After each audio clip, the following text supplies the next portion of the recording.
because I'm not doing this over and over and over and over and over and over again. It's ridiculous. But I want to clear a few things up because I'm not about to keep doing this bullshit. Apparently, I shared my story on the back end with Keyona. I did. I've shared my story a few times. Never on the front end, always on the back end. I think for a little while there, I just wasn't ready. I genuinely just wasn't ready for a lot of reasons. But I am not held bound, controlled. My emotions are not tampered with by this nigga no more. That been stopped being the case for me. I want to be clear about that. This nigga does not control my emotions. He does not manipulate the way that I feel. Keyona telling lies about him does not manipulate the way that I feel anymore. That stopped. It's been at least 2, maybe 3 years. He does not control me. However, like I said a moment ago, I do find it absolutely deplorable that a grown woman would take it upon themselves to attempt to tell my story, and in doing so, make a nigga who got put in prison for touching a child, a 6-year-old child, some sort of deity. I think it's weird. Okay? So let's be clear about a few things. But she can't. Like I said a moment ago, this story does not get under my skin anymore. Okay? It does not. So that's not what this is. Okay? But I'm going to be very clear.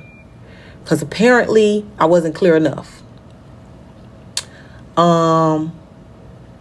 One, he got 15 years, not 11. I don't know what the fuck she talking about or where the fuck she got that from, but he got 15 years. And I put him there, okay? In 2022. I put him in prison in 2022. Okay? That's the first thing. That's number one. All right? Number two. I don't know where the fuck she getting from that I told my mama that it was okay to remarry this nigga. I did not. I don't even know why she's spreading that rhetoric or whatever the fuck it is she keeps saying. It didn't happen. Okay? Number three. No, I was not the only person that it happened to, but like her, you're not going to be able to tell her story for her either, Keyona. So I don't know why you keep going up in boxes attempting to tell a story that you don't know anything about. You got enough going on. You need to focus on that. Not this bullshit ass nigga who decides to touch children. But it seems that Keyona has a habit of trying to become friends with all abusers that she runs across their victims. It's very weird and disturbing. You want to, exactly, Squirrel. She want to tell everybody else's story except for the story of her own children and how they don't like her and how they can't stand her. And how they feel mentally abused by their own mother, emotionally abused by their own mother. I don't know why she won't take the time out to tell that story, yet she thinks it's important to try to tell mine. It is weird. Okay? But nevertheless, here we are. Now, like I said a moment ago, I have told this story before. On the back end a few times, and I think I decided I was just too emotional, really. Like, it still had me. This nigga ain't got me in no bind no more. Let's be clear about that. This nigga does not have me in a bind anymore. All right? Now, with that being said, 6 to 16, almost 17 actually, I was a victim of a lot of stuff by my then stepfather. All right. I was raised in the church. The family all said, he got to work out his demons. They prayed for him. When I told him what he did, didn't nobody want to put him in jail, so he didn't go. I turned 17. I graduated high school at 17. I moved out of my mama's house. When I did that, I started stripping. And while I was out on the road, I came home and I filed a report to try to get him put in jail. They called him to do like one of them little setup call things. He didn't answer the phone. I didn't hear anything else about them putting him in jail anymore. I implored them to call my mama, to talk to my mama, because she would tell them what he did to me, because he had already, said what he did to me in the church with my grandma and my granddaddy and a whole bunch of people, my mama, my auntie, me. So I knew that if they got my mama on the phone, my mama would tell them what he did to me, is what I thought. Come to find out later on, they did get on the phone and she said she didn't even know what they was talking about. Craziest thing ever. Anyways, I turned 17. I filed a report. I didn't hear anything back from the report. When I turned, I was pregnant with Lena. Lena 8. I just turned 36, so 28. I was 28 or so. That story that she keep telling about her little cousin, I guess they do tie in, so I gotta tell it. So I got a little cousin who, he's a boy. He is, at the time, he was, I think, 18, maybe just about to be 19, something like that. And his girlfriend was 17 and a senior in high school. They met in high school. He was a senior, she was a junior or something like that. Well, now he's graduated, she's a senior. The girl gets pregnant and she's telling everybody that the baby is my cousin's, my 19-year-old cousin's. Nope, it was the other way. My cousin was still in school. He was in high school. He was the senior. She was out. She was 19. He was 17. My family decides to tell the girl that if she don't have an abortion, that they were going to file charges against her for being a offender because my cousin was 17 and still in high school.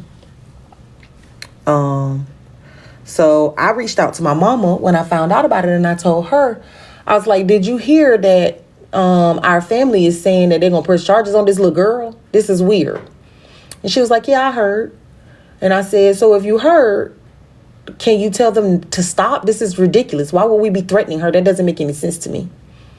And she said to me, if it wasn't the law, then they wouldn't be able to do it.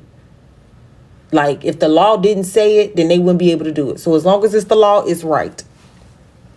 And that shocked me because, what? Bitch, don't the law say that my stepdaddy supposed to be in jail? Like, I'm so very fucking confused. Like, color me confused.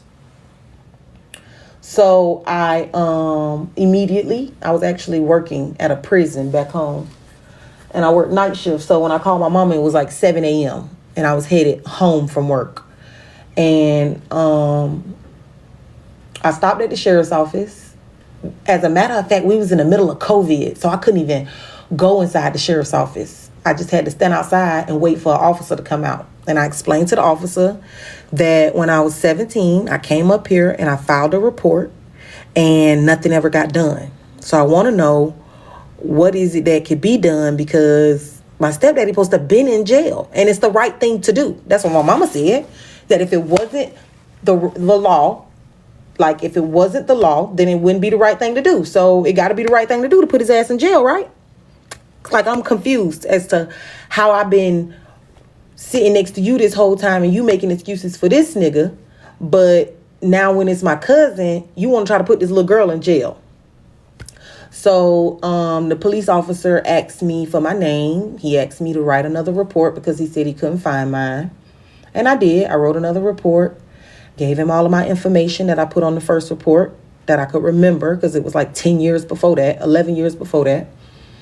And about a week later, I got a phone call from the state attorney's office telling me that they found the old report, and that because the old report and the one that I wrote 11 years later, without having even seen the old report, were almost identical, they were choosing to pick up the case and investigate. So I'm like, oh, really? Okay, interesting.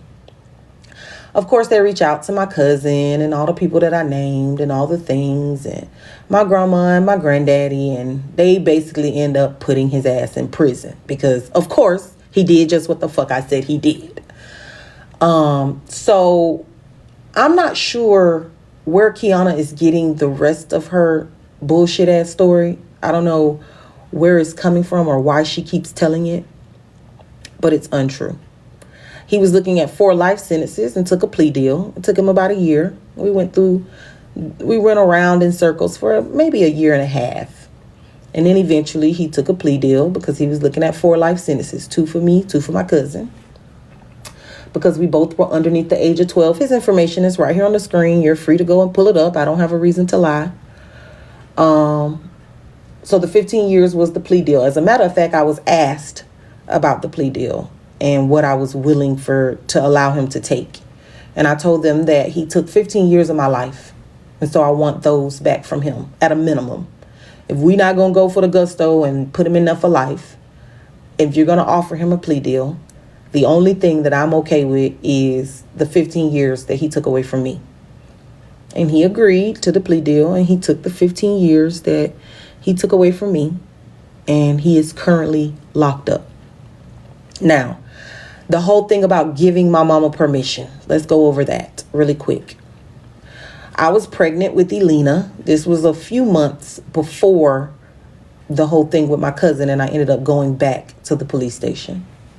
I was pregnant with Elena, and my stepdad, not my mom, this gentleman right here on the screen, called me. And he asked me, he told me that, he knows that things happened in my childhood and he was so sorry for it. And, if there was anything that I needed to talk to him about or any questions that I had, or did I want to go to therapy? He did all of those things. And I told him, no, I don't want to go to therapy with you. I'm good. What's up? What do you want? And he said that he wanted my blessing to be able to remarry my mom. And I told him that I wasn't going to be able to do that. Giving you my blessing to remarry my mom is weird to me. I don't know why you would even ask me that, but I can't. I can't do that. To me, that's weird. And the fact that you even asking me that, I asked him, are you and her talking about getting remarried? And he told me no. He said that he hadn't spoken to her about remarriage yet because he was hoping to get my blessing, to which I told him I couldn't do. I did tell him, though, that my mom knew what he did to me. He admitted as much. So if she thought it was appropriate to remarry him, I guess there was nothing I could do about it. But for me, the answer is no. So he said, okay, and he understood and he hung up. My next call was to my mom immediately. And I said, hey, so I just got a phone call from Virgil and I'm real confused. And she's like, what kind of phone call? And I said, he called me to ask me for my blessings to remarry you. And I genuinely don't understand. Are y'all talking about remarriage? She said, girl, no. My baby finna have a little girl. Why would I remarry him? And I said, I know, because you realize that if you do that, you'll never see Lena. Like, you'll never meet her. She'll never know you. Like, you realize the consequences and repercussions of remarrying him, right? And she said, yeah, that it wasn't even about that. It's just she want to be able to be around her grandbaby. So, of course, she's not planning on remarrying him. So I was like, all right. And we pressed forward. So a couple months later, the whole thing happens with my cousin, and I go back to the thing to put him in jail and la-di-da-di-da. A few months after that, because they haven't started the process on him yet. They're just interviewing and making calls and the whole thing. A few months later, my mama is on the phone, me and her on the phone talking, and she's getting all dressed up. I mean, dressed up. She don't usually get dressed up like this. So I asked her, what are you getting all pretty and up to do for? What the hell is going on? And she said to me that she was going to go to dinner for her 1-year anniversary. I was like, 1-year anniversary? And she said, yeah. And I'm like, 1-year anniversary with who? Like, what is going on? And she tells me that a year before, she remarried my stepfather. So that blessing that he was asking me for, they had already gotten married. And I think what he was trying to do was ensure that it wasn't going to upset me to the point that I was going to go back to the police and have his ass put in jail because of what he did. because at that time the law still existed, that there wasn't they opened it back up for victims, that there wasn't like a deadline on when victims could report, and he knew that. So he was trying to ensure that it wasn't going to piss me off to the point that he was going to go to jail. But they had already gotten remarried, and I didn't know. So when I found out, of course I was upset, and I told her, like, this is odd, because I'm having a little girl